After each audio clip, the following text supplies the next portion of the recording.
From Wish TV and the All Indiana Podcast Network, this is the News 8 Daily 8 Podcast, a Wish TV News 8 update. Hi, this is Hannah Mordo, and this is your News 8 Daily for Wednesday, March 27th. It is a chilly start in the 30s today. The good news is the winds have changed, but not nearly as windy as what we've been used to the last few days. It is going to keep cooling down, though. The highs only in the upper 40s today, and then another freeze, possible frost overnight Thursday morning. Maryland State Police say divers are back in the water this morning, resuming recovery efforts after the collapse of the Francis Scott Key Bridge in Baltimore. 6 people are still missing and presumed dead. The Coast Guard ended its active search and rescue operation last night when they said conditions just became too dangerous. Officials say 8 construction workers were on the bridge when the container ship struck it, causing the almost immediate collapse early yesterday morning. 2 of the workers were rescued. Maryland's governor says the cargo ship lost power before hitting the bridge. He says the ship's crew issued a mayday call minutes before the crash. That gave law enforcement enough time to limit vehicle traffic on the bridge, but the construction crew was not able to escape.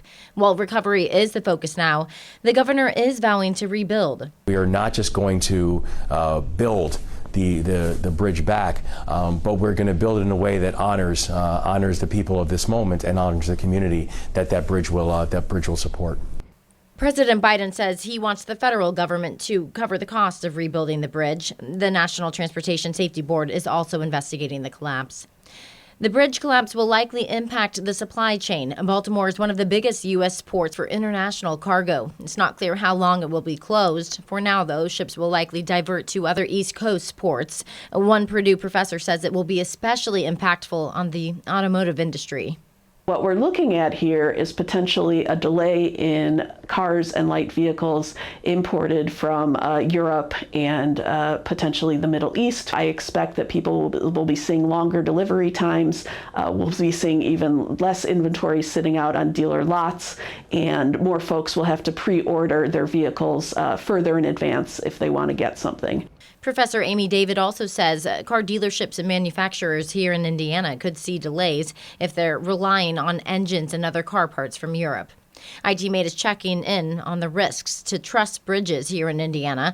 Bridges that commercial ships could hit are in southern Indiana, spanning the Ohio River. INDOT says risks here are lower than in Baltimore, in part because the cargo ships on the Ohio are just much smaller than in Baltimore.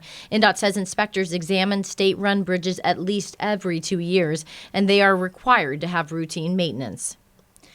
Police have arrested one man and are still looking for another in a funny money scheme here in central Indiana.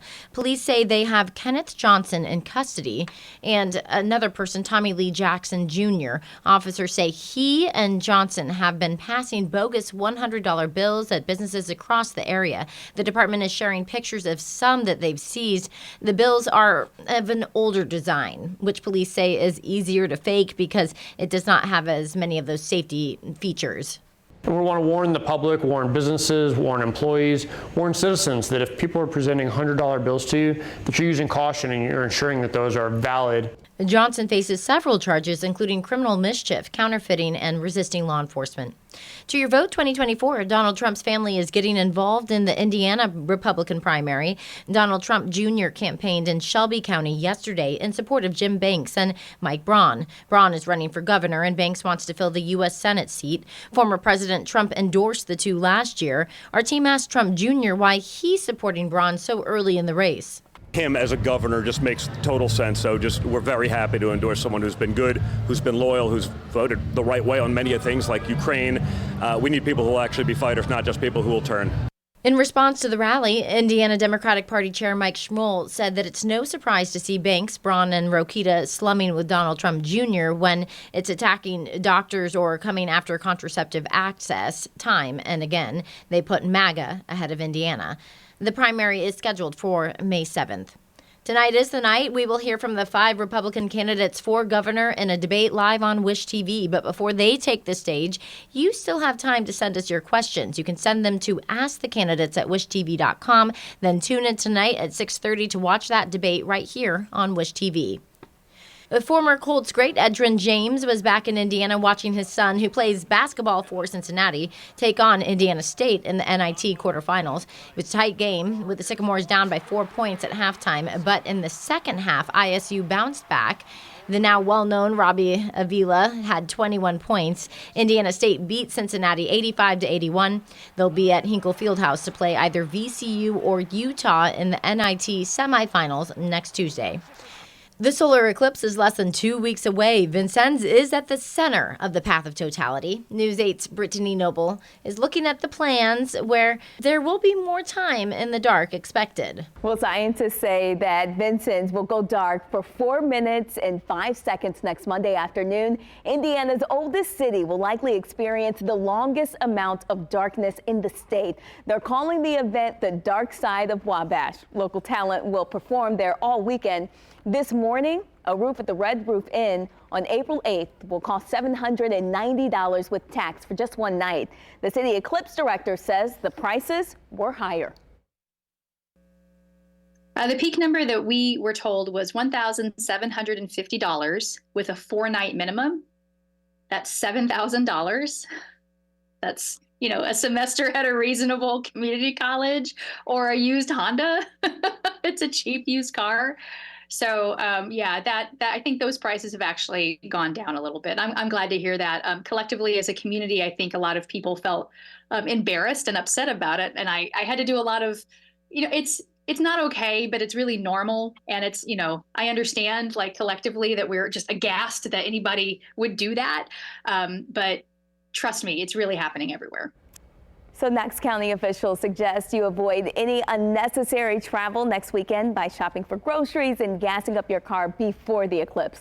I'm Brittany Noble reporting for Wish TV, wishtv.com. Follow us on Facebook for updates. Happening today, the Pinewood Derby is back for the 16th year at the Indiana State Museum. People of all ages can race miniature cars down a 2-story track.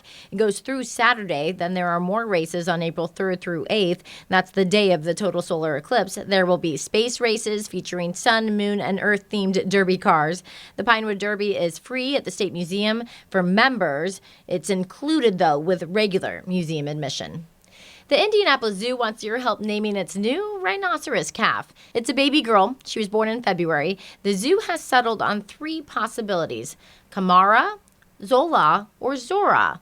To vote, you can go to wishtv.com and find this story in the As Seen On section with a link where you can cast that vote.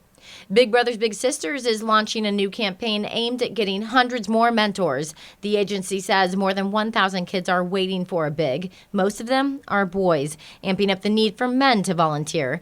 Big Brothers Big Sisters is teaming up with the Speedway, the Indians, and the Indiana Sports Corp on what they're calling Rally for Mentors, 300 men in 3 months. We know that all kids benefit from having a team of people behind them as they're growing up to really support them, encourage them, introduce them to opportunities, and develop their potential. And we have more than 1,000 kids, like you said, right here in central Indiana who are asking for mentors who have not yet received that support. And so this campaign is really intended to help us rally the community, invite people to get involved, invite people to maybe think one more time about, could I give just a little bit of time to a great kid to help them grow up and hopefully sign up to get involved.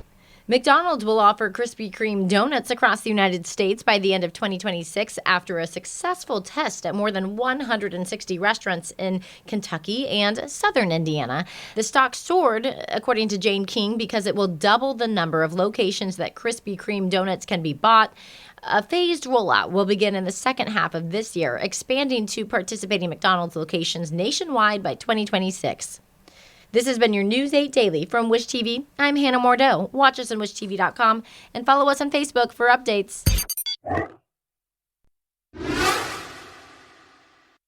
This is the News 8 Daily 8 podcast, a Wish TV News 8 update on demand. For even more, on demand and on the go, connect with Wish TV on Facebook at wishtv.com and on the free Wish TV mobile app. Thank you for listening, and be sure to like, subscribe, and follow this podcast for updates every weekday morning on the All Indiana Podcast Network and wherever you get your podcast.